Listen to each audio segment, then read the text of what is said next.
छत्तीसगढ़ में कि नहीं, मैं आप बीजेपी जैसी चतुर चालाक धूर्त से चुनाव लड़ा। उत्तर प्रदेश में बीजेपी ने 4 महीना पहले ही चमार ज़्यादा मुसलमानों के विधानसभा आवाज 10-10 हज़ार वोट हुआ थी, बहुत अधिक। तो जो बात आप कह रहे हैं ना, आप इसको हमेशा समझिए। बार बार मोदी गए थे मध्य प्रदेश चुनाव प्रचार के लिए, वो तो पहले ही हाथ खड़ा कर दिए थे, मैं मध्य प्रदेश नहीं आऊँगा, चुनाव हारेंगे ही हैं, शिवराज चौहान जाने। जिस तरीके से तेलंगाना का चुनाव लड़ा गया, उस तरीके से ये अहंकार में अखिलेश फकलेश दिग्विजय और उसके बेटा को कपड़ा फाड़ो, हम तो जीत गए, आप इंटरफेयर नहीं कीजिए, इंडिया गठबंधन के चुनाव को रैली को आपने रोक दिया, भूपेश बघेल जी की नहीं गठबंधन की कोई जरूरत ही नहीं है, हम अकेले काफ़ी है। प्रॉब्लम क्या है, आप लोगों का पढ़ना लिखना पड़ता है। 9 करोड़ 4 करोड़ 90 लाख वोट आया कांग्रेस और 4 करोड़ 80 लाख वोट आया बीजेपी। ठीक,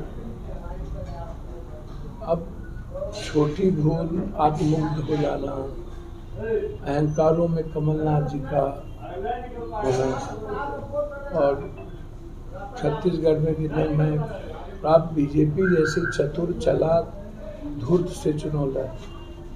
उत्तर प्रदेश में बीजेपी ने 4 महीना पहले ही चमार ज़्यादा मुसलमानों के विधानसभा आवाज 10-10 हज़ार वोट हुआ थी, बहुत अधिक।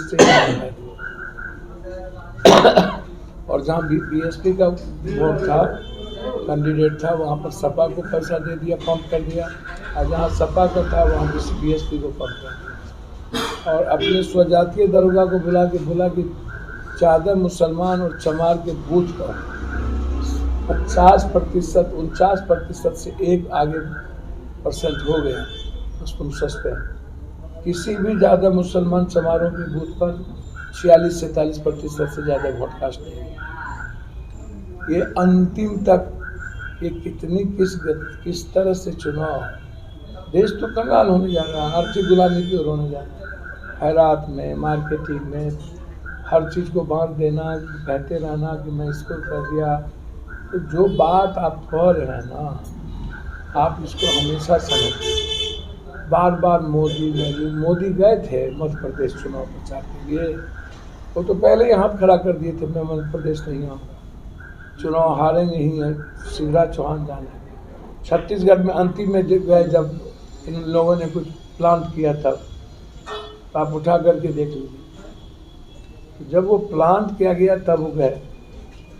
राहुल गांधी जी और प्रियंका गांधी जी बेंगलोर से निकली और सीधा तेलंगाना चली गई। जहाँ पर केंद्रीय नेतृत्व ने चुनाव लड़ा, वहाँ हम शून्य पे थे, विपक्ष में नहीं थे, तब हम चुनाव जीत गए, हमारी सरकार बन गई, मुख्यमंत्री हो गए। और जहाँ पर अशोक गहलोत और सचिन पायलट के बीच में भी थे, लग नहीं रहा था ये संभावना बनेगी। लगातार केंद्रीय नेतृत्व कह रहे थे कि एक आदिवासी पार्टी थी छत्तीसगढ़ में, आप उससे कर लीजिए, आप दिल्ली में, राजस्थान से आपने कह दिया, केंद्रीय नेतृत्व ने तीनों राज्य को, स्टेट को आप फ्रीडम दे दी। नहीं देना चाहिए था किसी भी कीमत पर। जिस तरीके से तेलंगाना का चुनाव लड़ा गया, उस तरीके से ये अहंकार में अखिलेश फकलेश दिग्विजय और उसके बेटा को कपड़ा फाड़ो, हम तो जीत गए, आप इंटरफेयर नहीं कीजिए, इंडिया गठबंधन के चुनाव को रैली को आपने रोक दिया, भूपेश बघेल जी की नहीं गठबंधन की कोई जरूरत ही नहीं है, हम अकेले काफ़ी हैं। इसीलिए अकेले काफ़ी हैं कि आप इस बात को सोचिए ना, कैसे अकेले काफ़ी। अब बीजेपी जो आत्ममुग्ध, बीजेपी सबसे पहले आरएसएस पैदा कहाँ हुआ? मध्य प्रदेश और छत्तीसगढ़। सबसे पहले बीजेपी की सरकार कहाँ बनी? मध्य प्रदेश और छत्तीसगढ़। और उतना हल्के में हम कैसे ले रहे हैं, जबकि एक एक चीज केंद्रीय नेतृत्व बताया जा रहा है। लेकिन वोट तो हम 4 करोड़ 90 लाख लाए इस 4 विधानसभा में, और बीजेपी 4 करोड़ 80 लाख लाई, और अन्य पार्टियों को जोड़ दीजिए, आज भी 43% वोट कांग्रेस की है, कुछ भी बोल देना। वहां से निकले देश को जातियों के बीच बांटने की साजिश। अरे मोदी जी, सबसे ज्यादा बैकवर्ड मैं मोदी, मैं तेली, मैं मोदी, सबसे ज्यादा बैकवर्ड तो आप ही किए।